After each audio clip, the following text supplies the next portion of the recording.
Hello and welcome to episode number 96 of the Hobbies and Happiness podcast, where we talk all about the hobby that makes us happy, card games. My name's Dan. And I'm Jim. And today, the Alpha Gamers are going over Alpha Clash and why we're excited about it.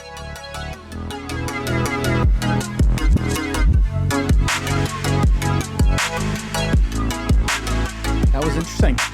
So you'd consider yourself an alpha gamer? I don't know, I would man. not consider myself an alpha gamer. What does that even mean, though? I don't know, dude. It's been a long day, hasn't it, Jim? Yeah, it is. All right, so yeah, we are talking all about the Alpha Clash TCG and why we're excited about it. Specifically, the TCG. Now, the cool thing about Alpha Clash is they're building like an entire world around this game and universe, and I'm excited. We're excited for it, and we're going to tell you why. But before we get into it, let's talk about our sponsor, Amazon Audible. If you head over to our affiliate link, www.audibletrial.com/hobbies and happiness, you can sign up for a free 30-day trial of Amazon's Audible service. It's an audiobook service where when you sign up, you get a free book added to your account. That's right. When you sign up free of charge, you get that free book added to your account, and you can redeem that code for a free audiobook on their service and keep it forever. That's right. Even if you cancel that service, you still get to keep that book. Now, what's pretty cool is if you're an Amazon Prime member, you actually get 2 free credits added to your account when you sign up. So again, head over to that affiliate link, www.audibletrial.com/hobbies and happiness. You can sign up for your free 30-day trial of Amazon's Audible service today. Amazon Prime members get 2 free credits added to your account. And again, if you cancel before that 30 days, you still get to keep those credits on your account. So again, check that link in the description to sign up today. All right, so yeah, we just want to hang out today. We're going to talk about Alpha Clash. Yes. And you know what? I had the chance to kind of teach more people to play this game over this weekend. We had our second community game day. Yep. And it's kind of annoying because, we talk, like, part of our business is, we want to be in this certain location. New Lenox, that's where we're from, and that's where we are wanting to build our business, okay? Yeah. And we were all set, ready to go, until I got an email as I'm trying to confirm and make sure things are set up, and basically being like, yeah, I've been trying to email you, and yeah, about that. Turns out that was a lie. Turns out that was a lie. So now, look, this is partially my fault too, because I probably should have made sure everything was kind of buttoned up weeks before. So I'll take some responsibility. I will take a good brunt of this here. It's still frustrating to say the least, but regardless, I'm just glad we were able to still have the event. Yeah. So that was nice. We had a good time. We still had a good number of people turn out.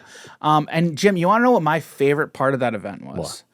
Play testing that game from somebody in our community. Oh man, wasn't that sick? It was a lot of fun. Yeah. So I think the game is actually on Kickstarter now. Now you can't back it yet, but you can be notified. If I remember, I will try to find that link. I'll post it in the description. Okay. I believe the game is called Cities of Marrakesh. I believe. He actually had it on the back of the card. He had it on the back of the cards. Okay. Yeah. So it's a deck builder, okay? And a very interesting take on a deck builder. We love deck building games. I absolutely love deck building games. Yeah. So it was a lot of fun. What was your kind of overall impression of it? It takes that gameplay of the original deck builder and adds a whole nother experience onto it with some slight changes that most people aren't going to be ready for. I don't know how much I even want to give away about it. All right. So I'm just that's what I'm going to say. Okay. Yeah. I won't give out very much either. Yeah. Just that I really liked it. Yeah, I thought it was fun. Really, really cool. Yeah. He had some really unique and interesting ideas. Some that I haven't seen a lot of. Yep. And honestly, after playing it, I could tell he enjoys Ascension. Yeah. You can very much, I very much got the Ascension vibes for sure. So the game launches on Kickstarter in October. So as long as everything goes well, launches on Kickstarter in October.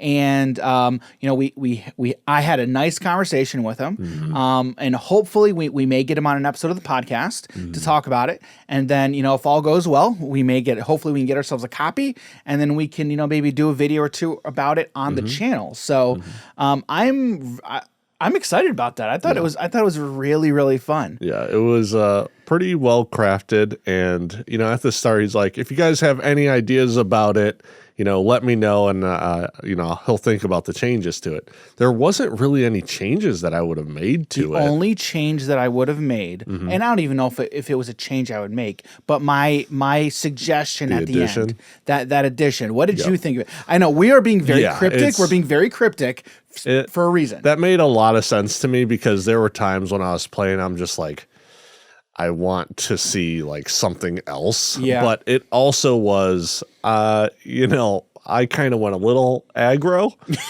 And, surprise, surprise. Jim goes aggro. I went a little aggro, and I didn't really pay attention to the buying aspect of the card game. But it was still very interesting to me because I was very curious because you went aggro. I very much did not. Yeah. I focused much more on buying cards for my deck. Who would have thought? Yeah, right. Right. But so I was very curious, like kind of how he had it weighted. Yeah. But with all the different types of resources, again, if you're familiar with deck building games, like for the most part, there's like one or two resources. A lot of the times there's only one resource. There are other games where they add an additional resource on top of it, kind of like a Legendary is a good example. Yeah. Okay. But with this game, there's more things that you can do. There's a board. I mean, it was really, really cool. Is it a board game or a card game? And I asked him, I was like, all right, so we're gonna talk about this right now. Is it a board game or is it a card game? There's like little meeple thingies. So, And I talked to him about like what our distinction kind of like was about board games and card games. Yeah. And he, for the most part, he agreed. Yeah. Like, if the main way you interact with the game is through cards, then that's a good thing to suggest that it would be a card game and not a board game. But again, at the end of the day, it's all semantics. It doesn't really matter as long as you're having fun and you're playing a game. The rules don't matter and the points are made up. It's the points are made up. And I don't know. It was one. I always do it. Yeah. So anyway, again, I'm going to try and find a link to that Kickstarter and hopefully put that in the description. That way you guys can at least check it out, be notified. There's not much other than you can sign up to be notified when that Kickstarter goes live. So you best believe I'm already signed up to be notified when that thing goes live. And he's already got like over 200 people signed up to be notified. Oh, awesome. Which is really cool. Awesome. So anyway, all right. So for the rest of the day, for the rest of the time, we're going to be talking about Alpha Clash. Okay. Yes. Now, recently, I guess maybe not recently, but we did have on Ridge Kiley, who is the creator of the Alpha Clash TCG and the Alpha Clash universe. Honestly, it was one of my favorite interviews. Like I had a lot of fun with that. It was a lot of fun. And anytime I'm talking about Alpha Clash with like the Discord or just anybody, I'm like, look, you need to just go watch your episode. Just go watch the episode, the interview that we did with Ridge, and it'll tell you a lot about the game, which it does. You can learn a lot from the game, learn a lot about the game, excuse me. You can learn a lot from Ridge, kind of get to know him a little bit just from that conversation. So I had a lot of fun with that episode. Okay. Yeah. So what we're going to do today is we're kind of going to go over what the game is, kind of give you our initial thoughts, and then I kind of want to tell you why I'm excited about it. Okay. So the first thing I want to touch on is the IP. Okay. So the IP is all homegrown. And it's all a new IP. I'm interested on your take on this because I know we've had other conversations before, particularly with our conversation with Justin Gary. Okay, so Justin's again, if you haven't, go watch that episode. Pretty much all of his games are from new IPs. Okay, and I remember I asked him one specific question: what matters? Like, what do you think matters more? Like, if it's a good idea, or if it's a big IP? Okay. And right now is actually a good time to talk about it because last week, what did we talk about? We talked about DC Dual Force, a humongous IP and a game which in which I think the IP, if it's not going to carry the game, I don't think it's going to carry the game, but it's at least going to get a lot of people interested and intrigued in it. Yeah. Okay. That's a game that has the IP is extremely successful and has a storied history, especially, I mean, not even in the games industry, just in the comics industry. And I think they're going to lean heavily into that, which is going to be very, very successful. But for this game in particular, you know, when you look at this IP, Jim, like what are your initial takeaways and what are your kind of initial thoughts on the IP specifically and the story? Yeah, so I love the artwork for it. It's phenomenal. That's a whole other topic, but dude, the art is phenomenal. Yeah. Story for it, you know, who would have thought? I don't really know much about the lore of games, and but you know, the characters that are in here, it looks amazing, and the how it's set up, right? The game itself, the different colors that they have, the different archetypes for the building of the game. There's so much variety you'll be able to do. That's the biggest thing I'm looking forward to. So right now, I mean, I think last week I streamed a bunch of box openings of this, okay? And I think it was there where I made the comment of, and we've talked about this before and you just touched on it, but the lore, you're like, surprise, I don't really care much about the lore. And like, for the most part, I'm typically right there. But I've been playing Yu-Gi-Oh! For like 20 years. I don't really know anything about it. But like for me, like this is, I feel like the first game where I'm like, you know what? I actually am interested in the lore here. I'm very much interested in the stories and in these more specifically the characters. So with this game in particular, they started with a graphic novel. And the graphic novel's here somewhere. I just had it. But it's here. It's in the studio somewhere. And I started reading it the other day. I don't know. I think it's over there. It's somewhere. I know it's here. I'm really trying to find it. I know it's here. Okay. Yeah. But I started reading the graphic novel. And I'm like, okay, this is actually really cool. And I mean, I like comics. I love comic books. I mean, I've got a ton of DC graphic novels, Batman graphic novels over there that I adore. I'm a big fan of. Okay. And so the fact that, and I think it was smart that they came out with a graphic novel first to get people at least interested in the lore, in the universe, and then kind of build on it from there. Yeah. But and maybe it is like this superhero genre. Maybe that is what's intrigued me. But honestly, I think especially nowadays, I think if you just come out and say it's a superhero thing, you're just going to get more people excited about it. You know, I don't know. Maybe do you think it's like it's the Marvelization of culture, especially the industry? Yeah.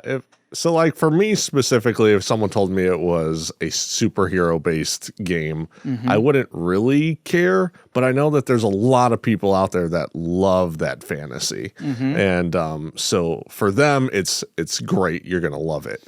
But you know, there's other people that are going to be like, another superhero thing. Yes. There's a lot of it. Well, true. But, you know, it's that thing of love and hate. A lot of people are going to love it. A lot of people are going to hate it. You can't please everyone. Okay, so for you, if somebody goes up to Jim, if they're a designer, and they say, hey, let me pitch you my card game, okay? I know, and we've talked about this plenty of times, but like for us, it's like, I want to sit down, I want to feel how the game plays. I want to look at the cards, okay? But in order for me to get there, somebody has to pitch me and get me interested about it. Okay. So what would it take to get you interested in a new TCG?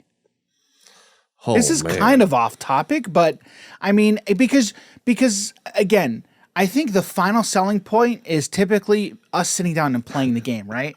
But we have to get there. Yeah. Right? Yeah. So what is it gonna take to get you to sit down and play a game?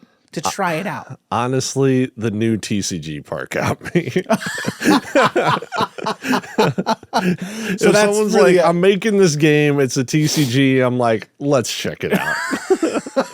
All right, you heard it here first, ladies and gentlemen. But then like after that, then it comes down to the gameplay, which is huge. And does the game make me nervous to play? Then for some reason I kind of withdraw a little bit of wanting to play the game.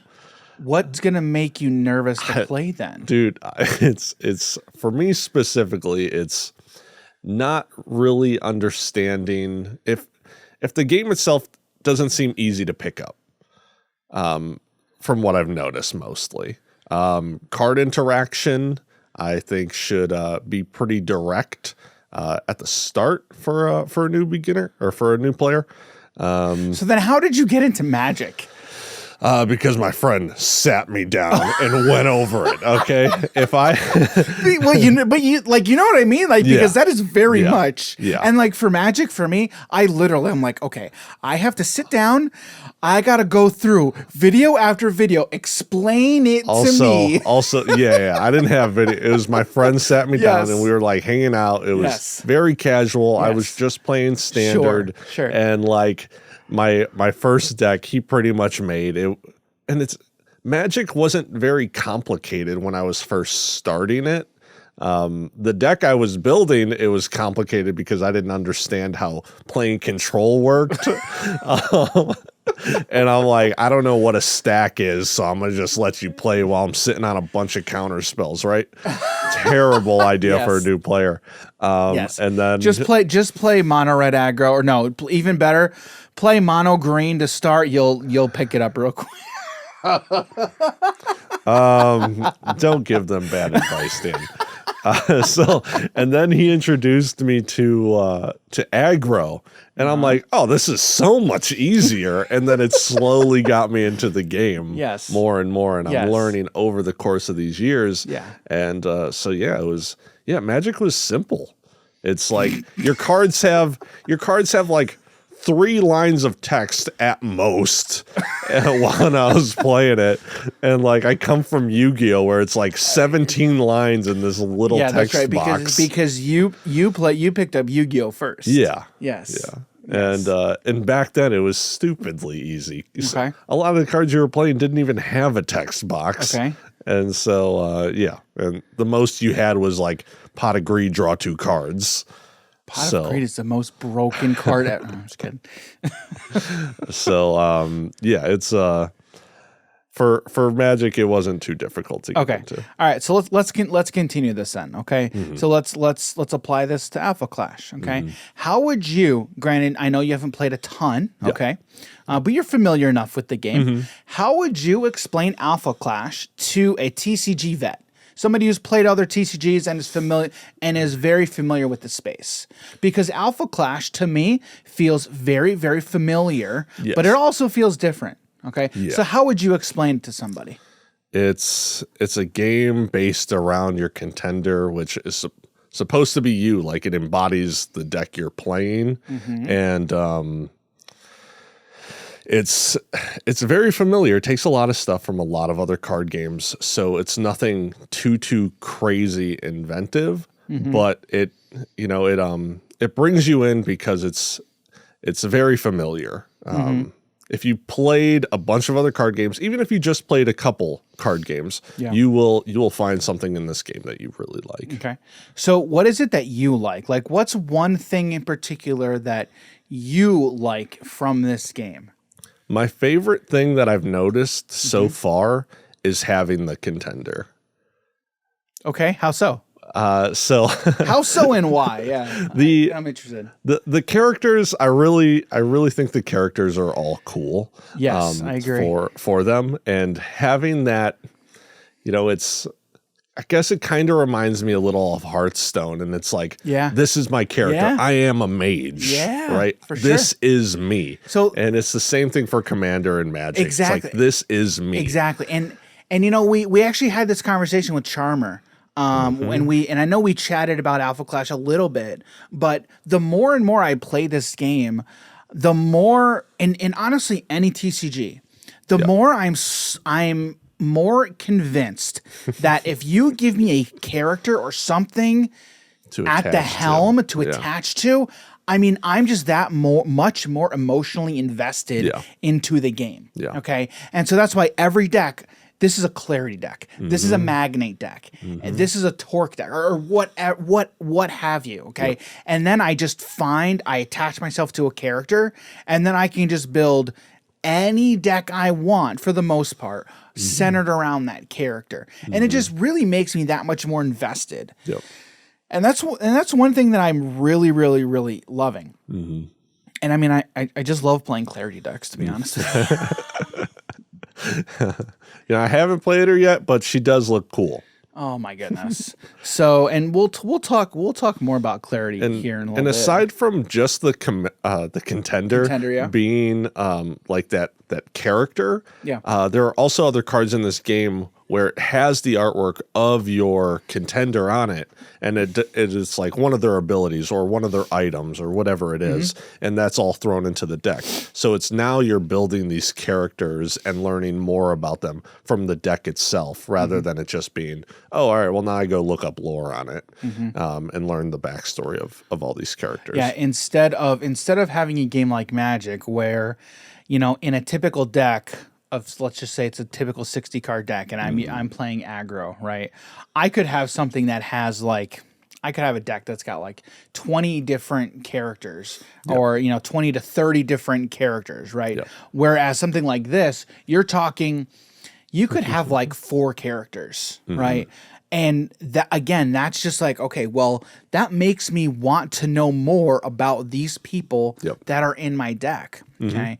And honestly, it's even after playing a couple games, I'm just man, I want to know a little bit more about clarity. What's up with Magnate? What is Magnate all about?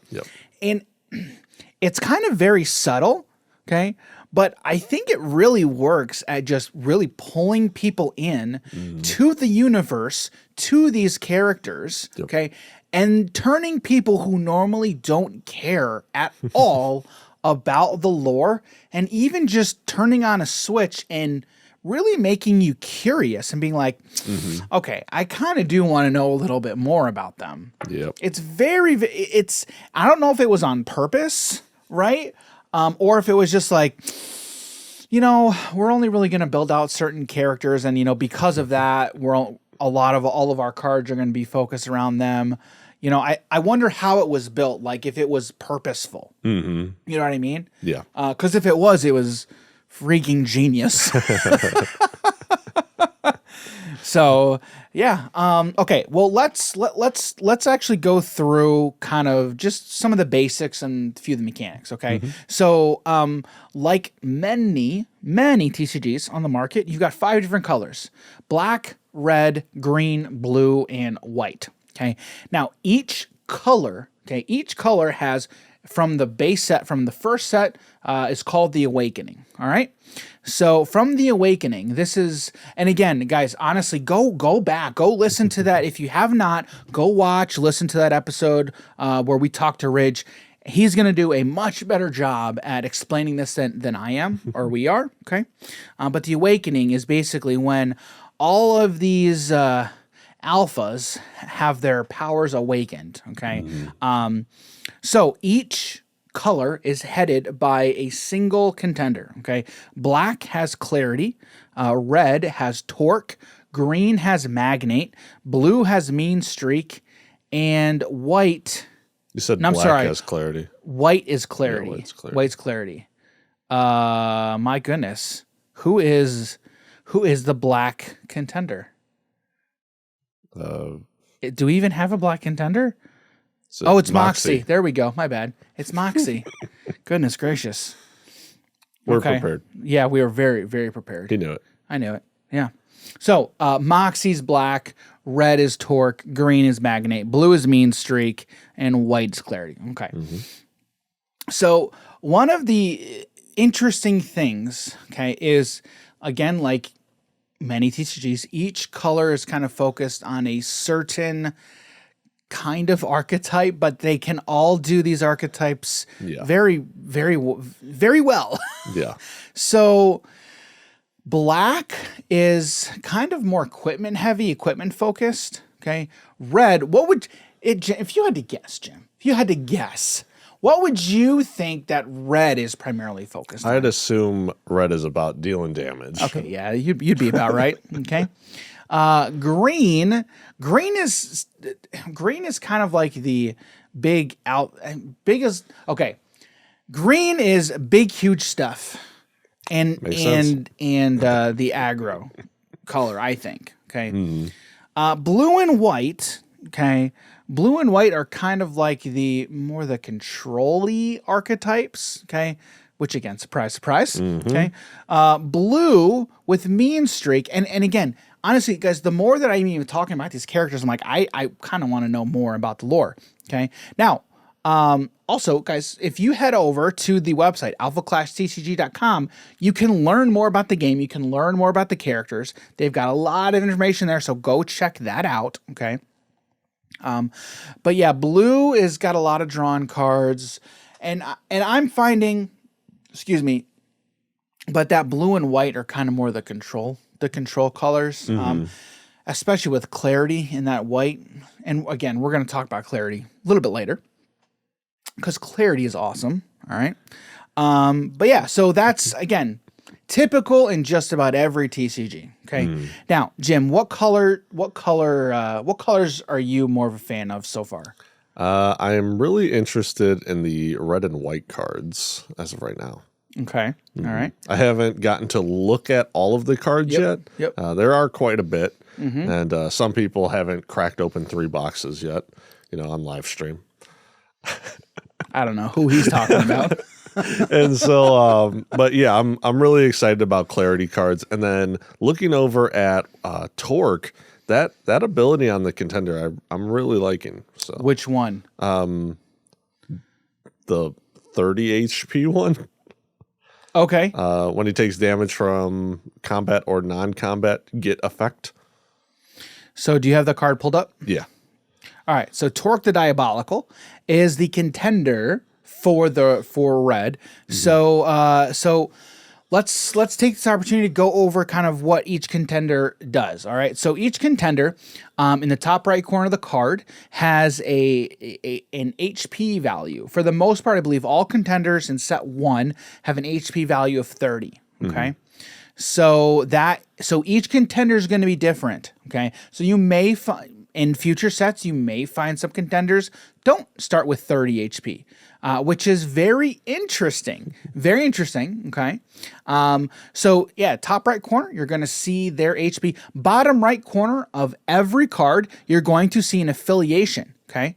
So there are 5, I think there's 5 different affiliations. 6. Okay. You've got the alphas, you've got the alpha hunters, you've got the discarded, you've got the harbingers.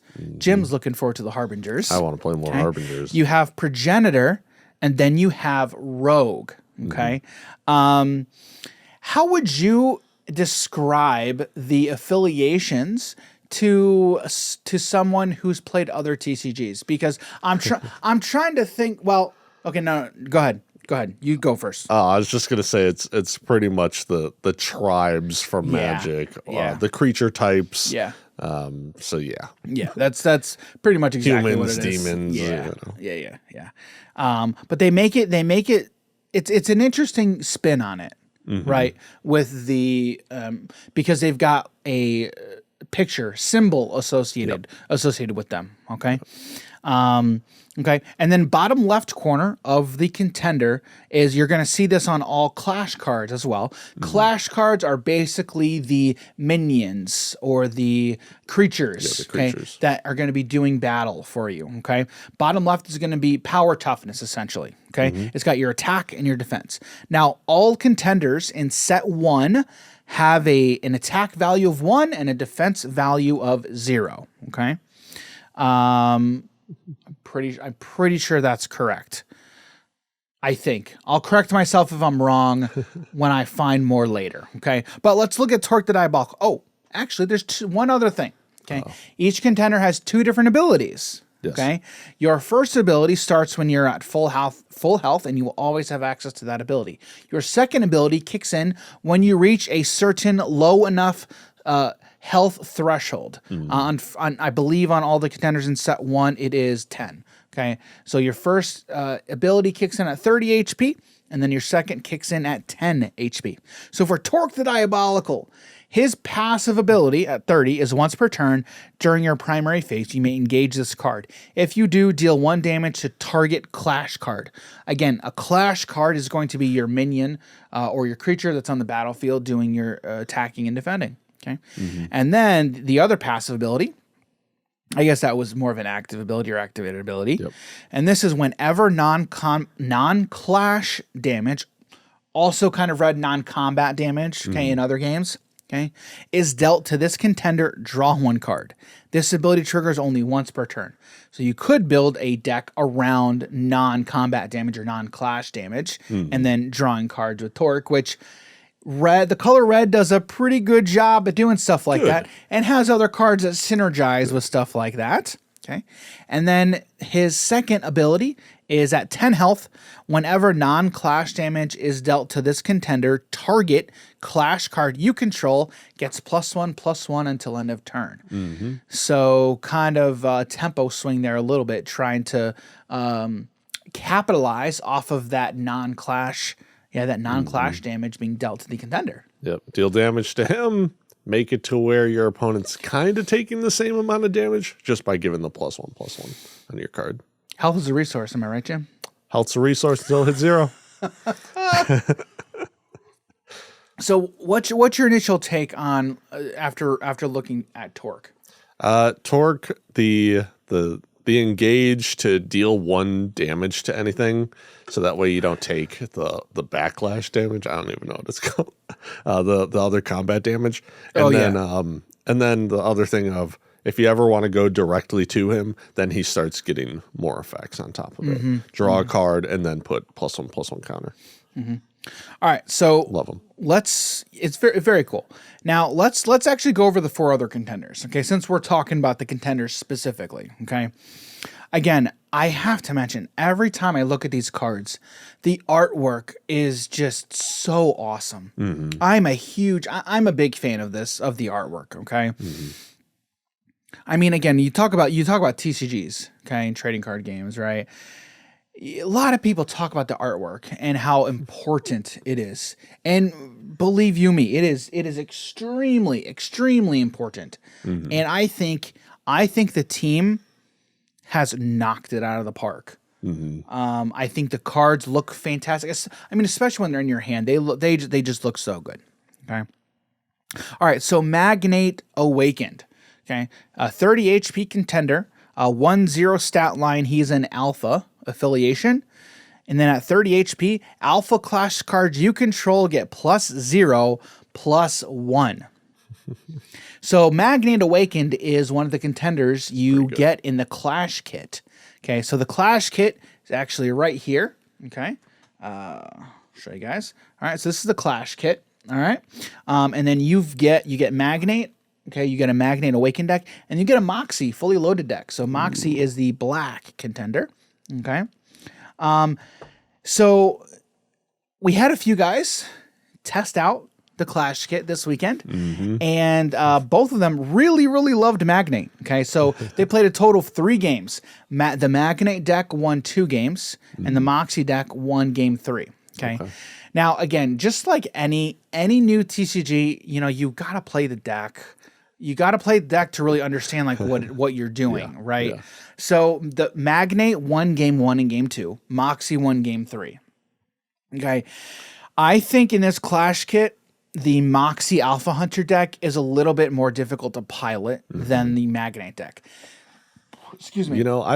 Sorry to change it up a little bit. Go ahead. I've said for a little bit, and when we played Varia, and we were going over which deck do we want to start with out of those 2. Yeah. I was like, all right, give me this guy, because I think, as a rule of thumb, for new players, if you just go with the big, dumb, stompy deck, you're gonna just be able to get that win like the first game. It's gonna be very difficult, especially if the other character is a little bit more difficult to play and everyone's still learning. Just put some big dumb thing out on the board and they're probably not going to be able to take care of it. So that's kind of, I'm not surprised when you're saying the Magnate because the Magnate deck is really just aggro focus and aggro-centric. Okay. And you'll kind of get that, you'll get it in a second after we read the Magnate Contender. Okay. But Moxie is much more equipment focused. Okay. And you have to worry about, I mean, there's play patterns and sequencing you have to get right, because a lot of times if you don't sequence it correctly, your clash cards are going to die. Okay. So let's look at Magnate real quick. Okay. So Magnate Awakened. Okay. His 30 HP ability is alpha clash cards you control get +0/+1. There's a lot of clash cards that only have 1 toughness or 1 defense. Okay. And so when you have a 1/1, it's actually a 1/2, or if I have a 2/1, it's actually a 2/2. Okay. And they were missing a lot of stuff and screwing a lot of stuff up because they're like, oh shoot, yeah, I forgot that. I forgot about that buff, that defensive buff. Okay.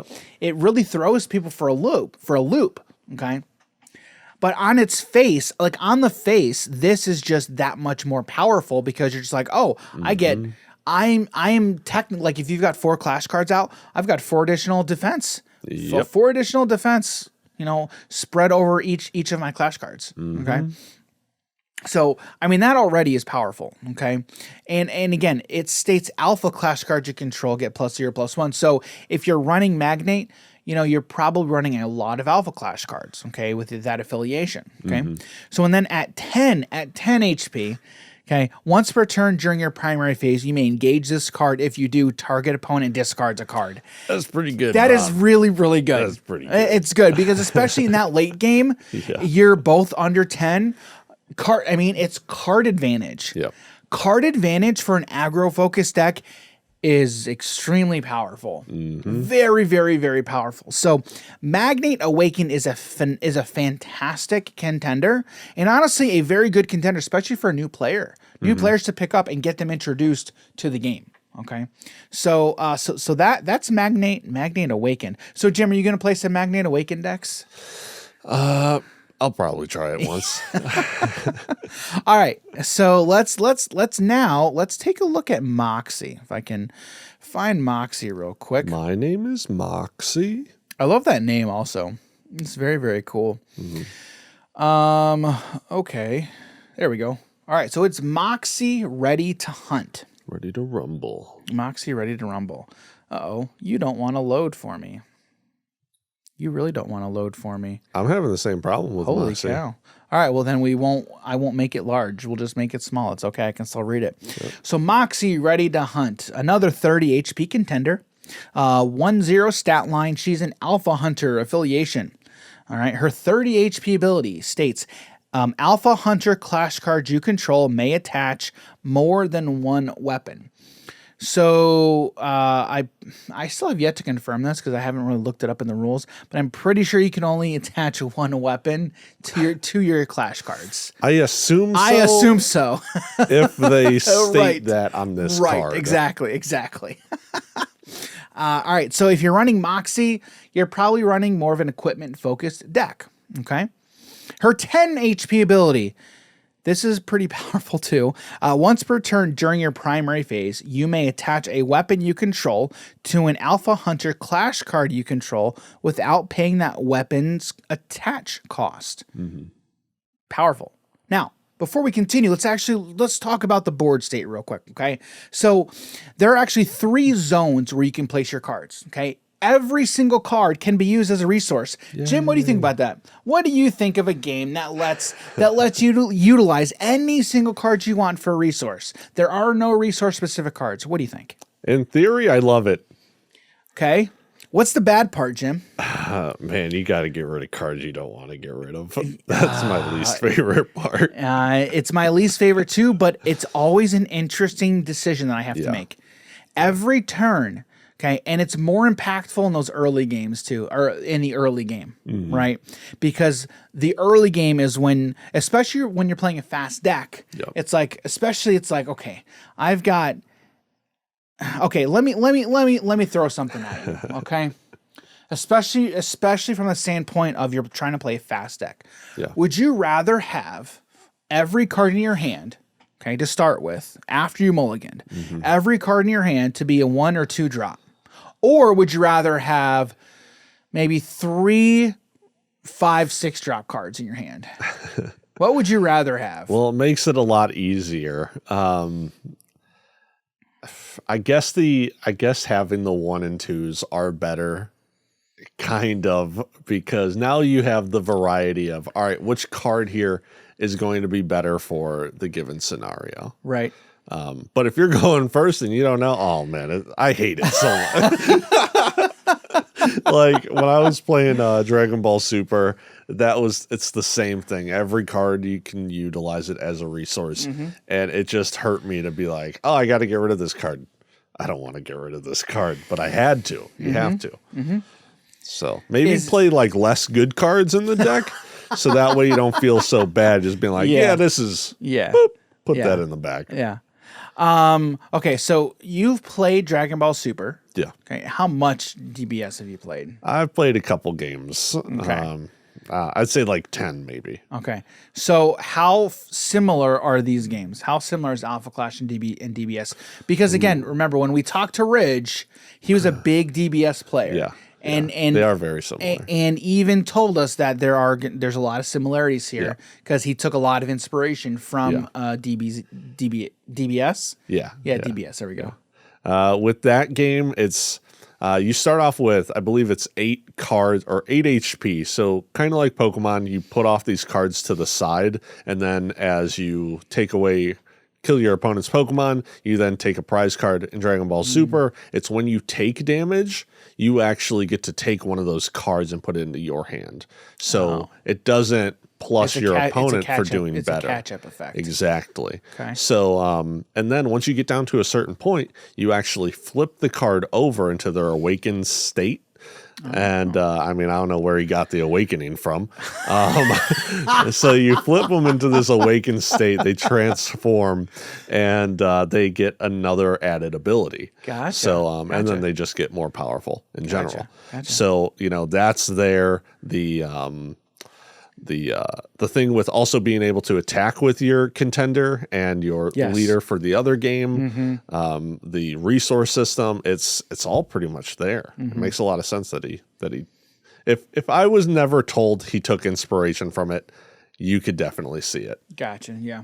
Yeah. But I mean, there's we talked to him specifically about this too, because you can tell there's inspiration from a lot of different games. Okay.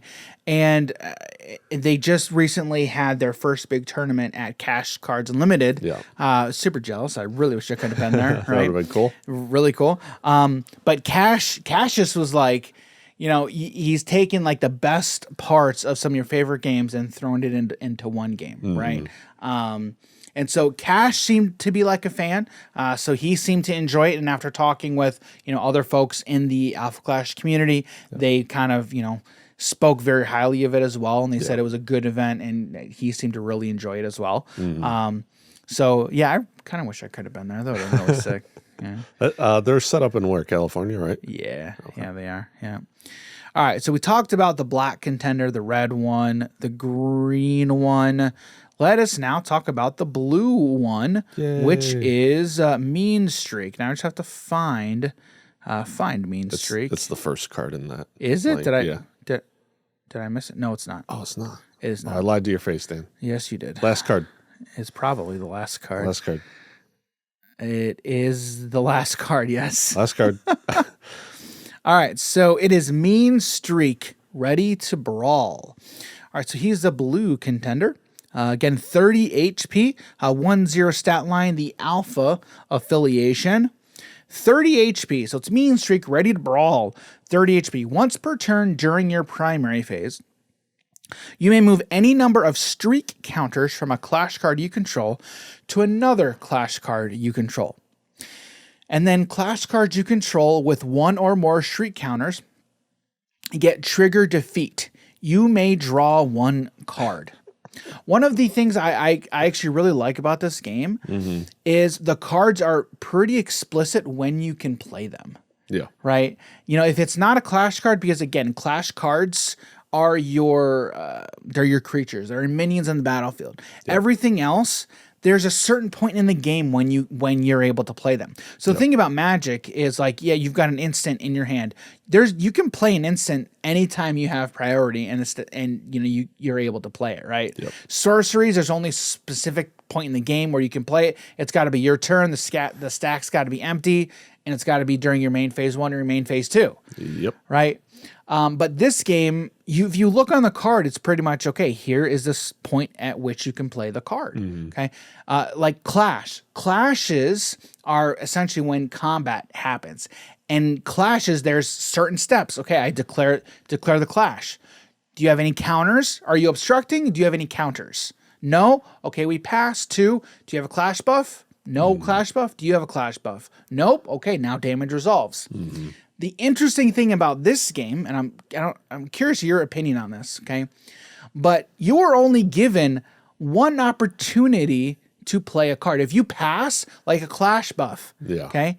If I am the attacker and I am declared my attack, okay? And so I've declared my attack, you get to choose, do you have any counters and do you have any obstructions?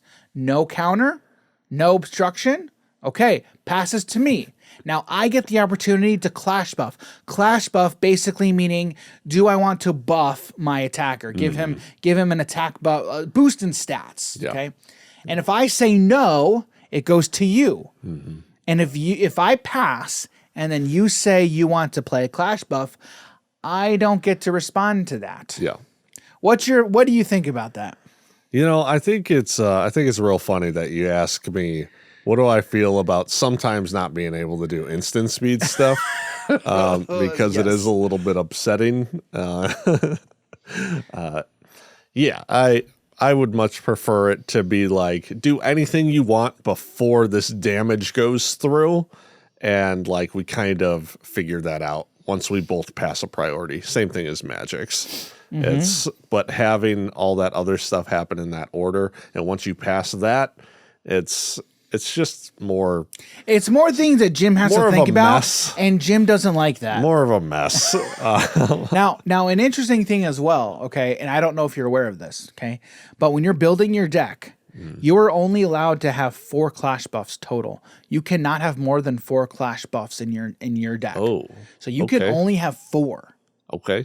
Okay. So now what do you think about that? I mean, it probably doesn't change, but I mean, that's does that change anything? Does that change anything for you? If there's one thing I've learned from card games, right? When you're limiting such a powerful effect like that, it's really feels bad and can change change the tide of a game when the opponent has these cards and the other person does not. And with the clash bus limiting you to 4 of them, you know, a lot of times when we were playing our game, right, and you were playing the clash buffs, I'm like, where are these cards? I don't even have them. All right, we're playing the same deck, and I'm like, what are these cards? I haven't seen them all game. So it's it's that RNG. Who won that game? It's that RNG. Who won that game? I think I did. Yes, you did. Like barely. I think I just pulled it out. Yeah, and I remember in that game you pointed out you thought I had lethal. I may have had lethal and I just missed it. Okay. I may have had lethal. But I was playing another game, okay, where one turn I played 2 clash buffs. Yeah. Okay. I played 3 total clash buffs that game. My opponent played 1, maybe 2. Yeah. But there was one turn I'd like demolished him. I was playing Magnate, but I still lost that game. I did still lose that game. So I think the clash buffs are, yes, they are extremely powerful. But I think they've done a pretty good job so far at like balancing the game. But yeah, I mean, it still doesn't change the fact that it feels bad. Yeah. Like if you don't get them, your opponent does. Yeah. But again, and that's why also I pointed out I played a bunch and I still lost. Yeah. Yeah. So, and that's why I do think I think it's been balanced out pretty well, Mm-hmm. but it does bring your decisions to the forefront and Yeah. really makes Yeah. it makes all of your decisions very, very impactful. You can't just be like, I'm going to send all. Yeah. Like you really can't do that. Yeah. The one reason I even bring it up is because for Yu-Gi-Oh, a lot of people talk about bringing Pot of Greed back to 1, right? But the thing is, if you bring back... Sorry. Okay. Pot of Greed Yu-Gi-Oh is banned. No one can use it. Oh, okay. All right. In any format? In the advanced format. So Okay, like is that- the biggest format of Is the that game. basically standard? Yeah. Yes. Okay, Sure. okay, yeah. For if I know another game, it's kind of along the same lines. It's on par with that. Okay, all right. Standard all right, got it. in advanced format in Yu-Gi-Oh, you can use any card in the game. It's just it Okay. pays attention to the ban list. Gotcha. So you can go all the way back to the main set. So Gotcha. it's It's similar. vintage. Gotcha. Sure. So for that, right? When a lot of people make the argument of just put it to 1, right, and it's not that bad. Yeah. Well, the thing is, if your opponent draws it and you don't, they now have this ridiculously powerful card, and now it's not even close at that point. Right. Sure, it's just a +1, but now it's getting them these. You're turning your deck into 37 cards, versus the other person's 40. Right. So you have these powerful effects that, when limited, it really feels bad when your opponent gets it and you don't. So that's the only reason I even brought it up. Gotcha. But when there are other cards that, just bring you so much deeper into your deck, then it's okay. Yeah. And we'll talk about that one here in a minute. Mean Streak. Oh, we didn't even talk about his 10. Oh yeah. Yeah, I don't think so. His 10 HP ability says clash cards you control with 1 or more streak counters get +1/+1 and super speed. I think super speed is first strike, if I'm not mistaken. Okay. I'd have to double check that keyword. Don't take my word for it. Look it up for yourself, because I know I'm going to have to. But yeah, that's what I think. I think super speed is, I think, which would make sense. It would make sense, right? Yes. If you had to guess, would you guess it's first strike, or would you guess something else? It's either haste or it's first strike, And then everything- the thing and is, everything has everything has haste. Yes. So, Yes. the thing about this character, when I first read it, I was just like, I need to maintain streak counters, and then there's a death trigger when it does have a streak counter. I can't even remember these words.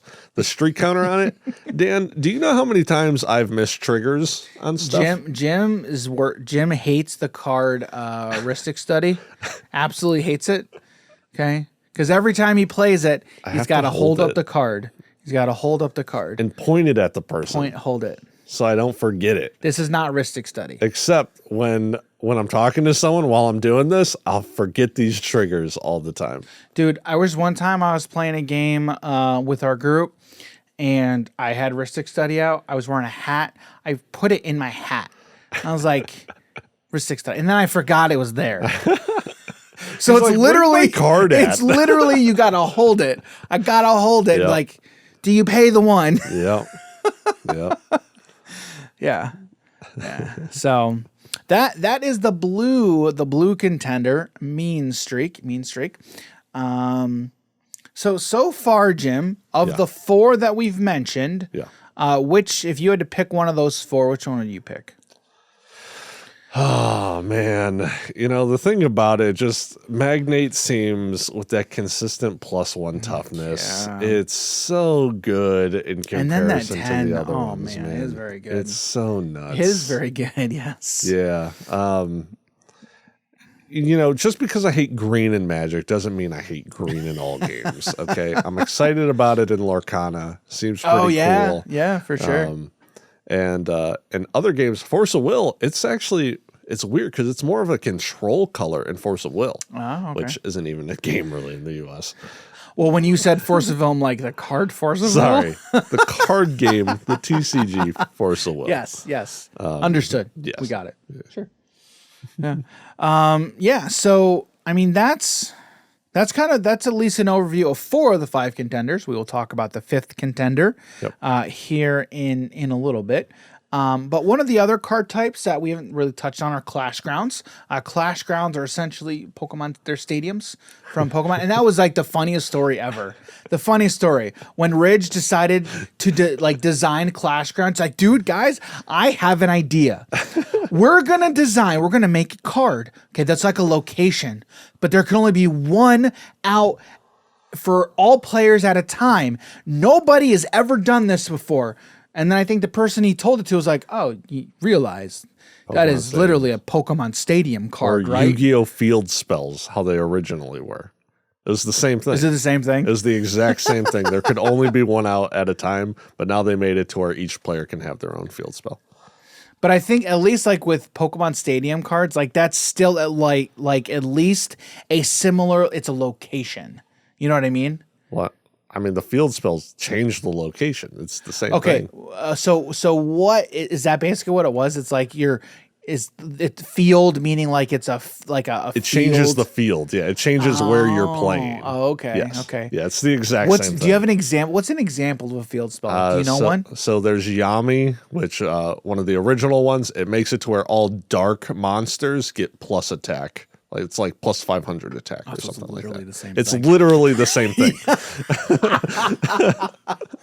Do you know when they came out with those kinds of cards? I believe it was the first set, 2002. Really? Yeah. Huh. These were there in the starter decks, so Kaiba and Yugi starter decks, I believe. It's always interesting. It's always hilarious when people think they have original ideas, right?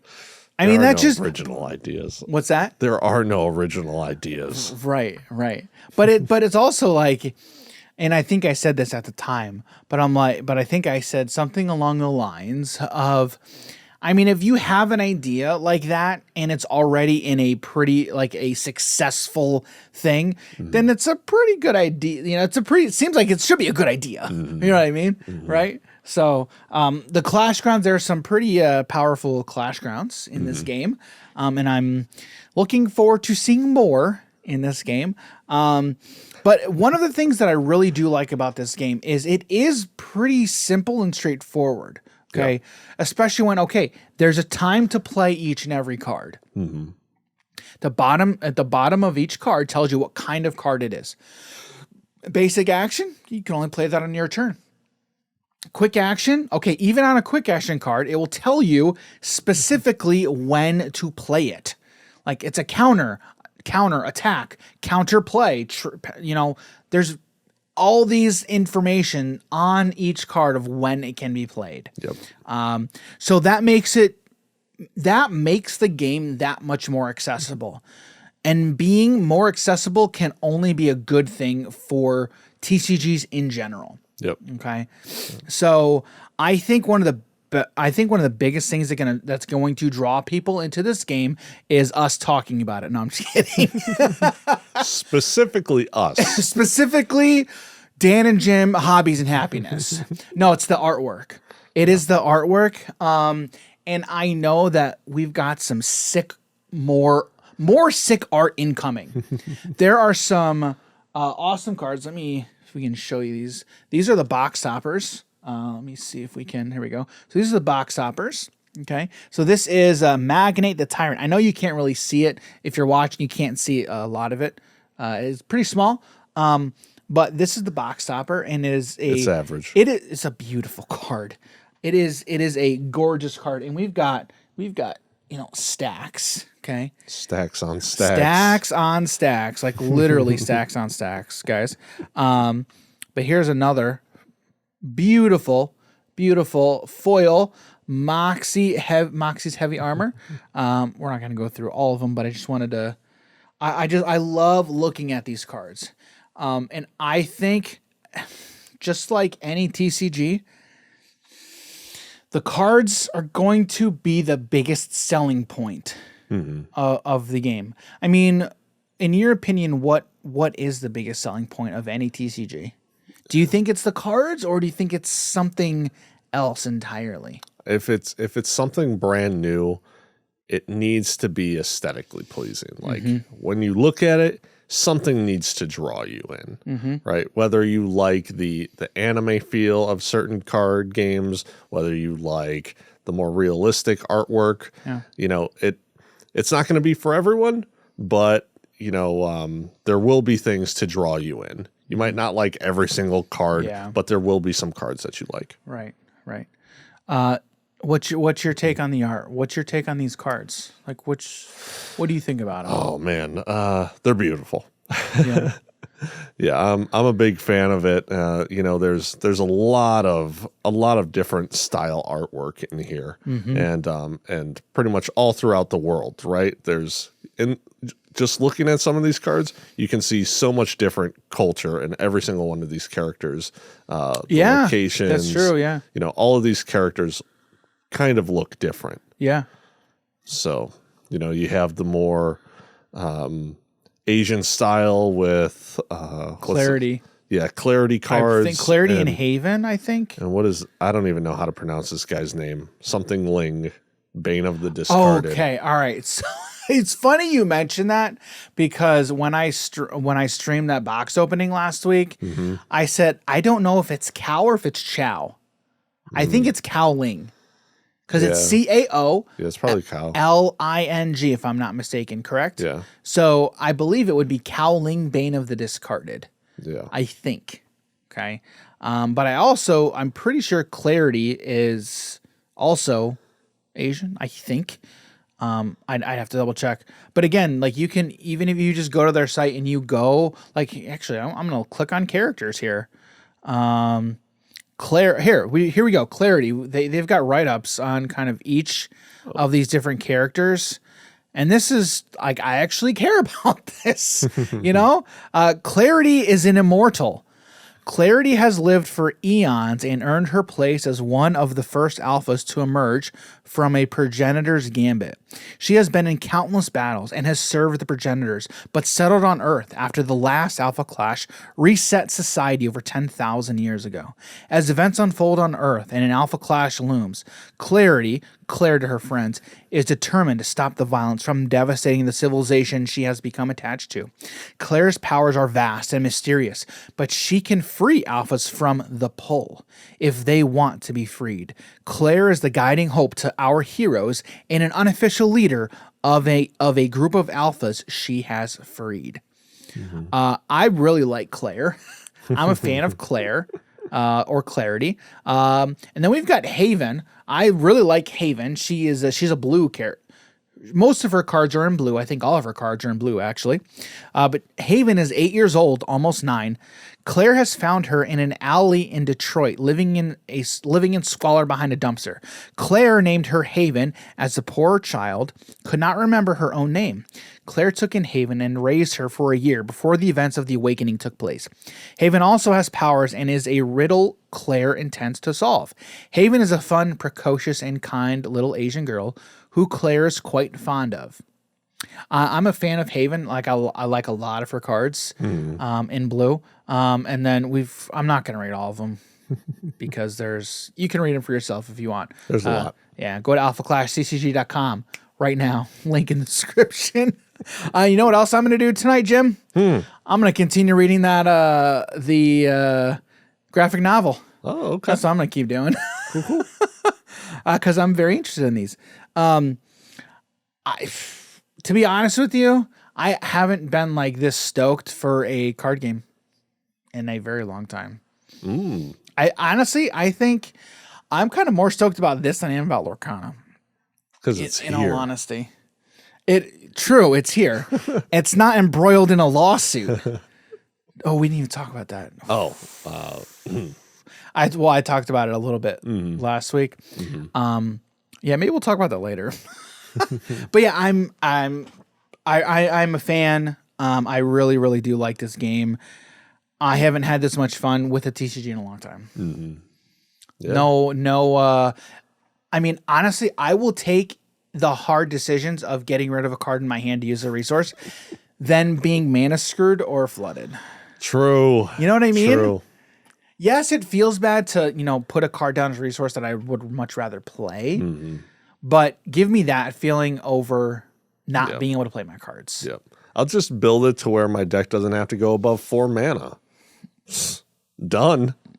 There you go. Done. Exactly. So, all right. Well, we've gone on long enough, but seriously, we could continue talking about this game. Yeah. And to be honest, guys, we will. One of the next videos we're going to be doing, and this is going to take me a little bit because we've got to script it out. There's going to be a lot of work to do, but we're going to do a how to play Alpha Clash video. We're also going to take the Clash kit. We're going to take the Clash kit. We're going to do a gameplay video on the Clash kit. Yay. So one of us is going to take Moxie. One of us is going to take Magnate. We're going to go head to head, show you how those decks play, and kind of just, show those off for everybody. So we're going to do that video. And then we're going to start building some decks and doing some deck techs. But the big one is going to be that how to play. We've done other how to play card games on the channel. So we've done Final Fantasy, which I had a lot of fun doing that one. It was fun. I learned a lot, honestly, from like the producing standpoint. I learned a lot making that video. And I really enjoy doing that. So we're going to be doing those types of videos for pretty much all the card games that we love to play. And honestly, Alpha Clash is next on the list. Yeah. So we're going to do Alpha Clash, and then we've got other Alpha Clash content that we're 100% going to do. 100%. Look for more Alpha Clash content from us in the future, in addition to some other stuff. But so with that, we're going to move on. We're going to move on, ladies and gentlemen, to the card of the week, which is also the final card contender. The final contender. Final contender card. It is Clarity. I love playing Clarity decks. Clarity. It is Clarity, Ageless Defender. So she is the white contender. Again, a 1/0 stat line. Clarity, Ageless Defender. 30 HP at the beginning of your draw step. You may look at the top 2 cards of your deck, then put any number of them on the bottom of your deck and the rest on top in any order. She's broken. Okay, explain why first. Look at more cards. Okay, but it's more than that though. Yeah. Why is it more than that, Jim? All right. Well, it's the rest of the top any order or for the second part. Okay, but you can put top or bottom. Yeah. For that second part? Yeah.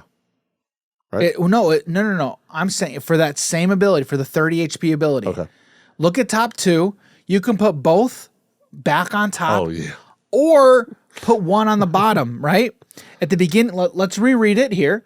At the beginning of your draw step, you may look at the top 2 cards of your deck, then put any number of them on the bottom of your deck and the rest on top. Yeah. If you don't like both of them, you can bottom both of them and draw another card. And if you like both of them, you can keep have them both a way to draw another card on your turn because you want to get that one right now, and you know what you're drawing. Yep. Yeah. So one of my bad habits.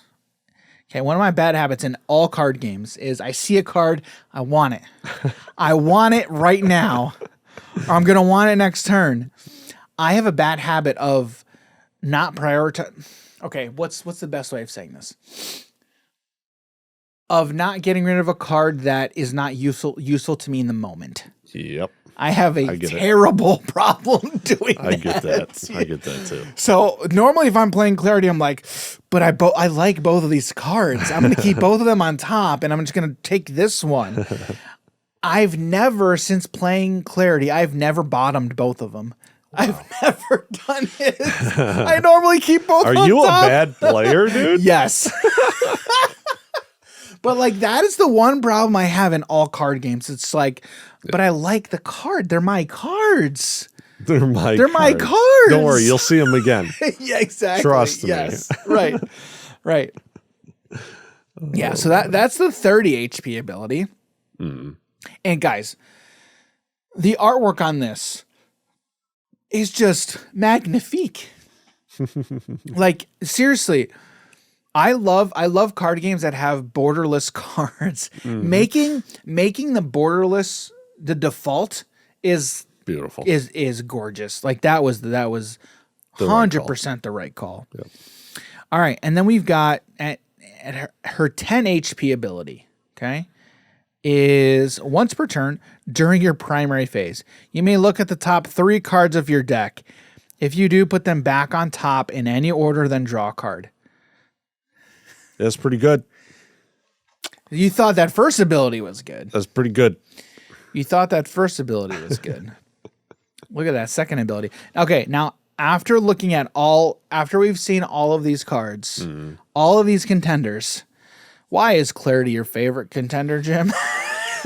Because I know it's Clarity. I know it's Clarity. It is hands down Clarity. Yes. You know, when you're going into your draw step, and honestly, there's nothing better you can do in a card game usually than draw a card. Yes, right? correct. And now you get to look at the 2 cards there on top. You then get to decide, do I want either of these cards? Do I want none of these cards? Do I want both of these cards? And, you know, it's being able to manipulate your deck, especially during the draw step, is very important to me. And then even later on, you still get that first ability, and then you just get to anticipate the top 3 cards of your deck is pretty nice.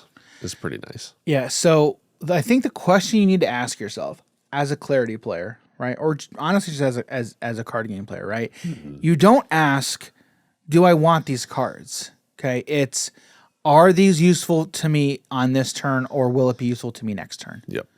Like you cannot think beyond that turn or the next turn. Yep. Okay, because if you do, you're slowing yourself down. Yep. And then you've already lost. Yeah. And so you have to really be you have to be asking yourself that question every single turn when you're playing Clarity, because again, it's okay. I get to look at 2 cards. All right, turn 1, I'm not sure what my opponent's playing. Am I going to be able to utilize this right now? Or, okay, these are both really useful to me right now. Which one do I need more in the moment? And then which will serve me better next turn? Yep. Okay. And then it could be, okay, next turn, well, now it's completely changed. I see 2 different cards. Yep. I'm going to bottom both of them because they're not useful to me right now. And then just get the next one. Sometimes just being able to dig is the best thing you can do. Yeah. I mean, and it's honestly, especially when you're playing Clarity deck too, because most likely you're playing some form of either mid-range or control. Yeah. That's probably what you're playing if you're playing Clarity. Yeah. Okay. Now, one of my other favorite cards from one of my other favorite Clarity cards, okay, from the set is Clarity Foreseeing Fate. So Clarity Foreseeing Fate is a 6-drop.